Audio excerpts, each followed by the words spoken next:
Hi friends, सगळ्यांना तुम्हाला गणेश चतुर्थीच्या खूप खूप शुभेच्छा। तर आज आपला काय नैवेद्य आहे तो मी दाखवणार आहे। नैवेद्य वाढून आपण आता बाप्पाला नैवेद्य दाखवूया आणि आमचा घरचा बाप्पा कसा आहे ते पण मी तुम्हाला दाखवते। तर इथे सुरुवात करूया। सगळ्यात आधी मी हे मोदक वाढून घेतलेले आहेत। आता बाकीचं वाढायला सुरुवात करते। लिंबू, त्यानंतर ही बटाटा आणि मटारची भाजी केलेली आहे,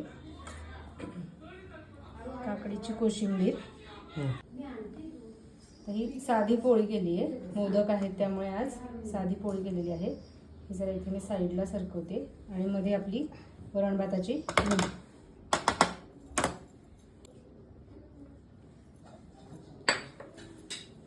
तर या मुदेवरतीच मी साधं वरण घालते आणि तूप।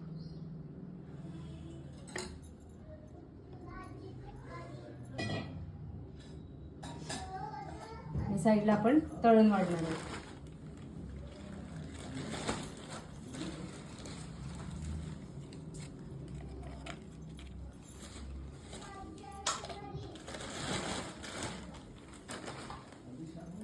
आणि या मोदकांवरती हे ड्रायफ्रूटचे काप मी केलेले ते आपण घालणार आहोत डेकोरेशनसाठी।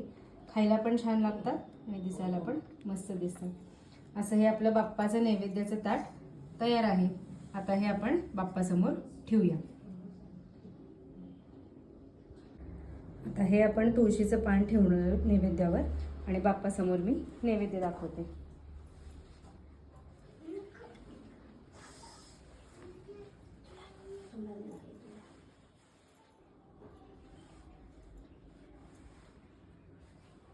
तर असा हा आपला छान नैवेद्य झालेला आहे।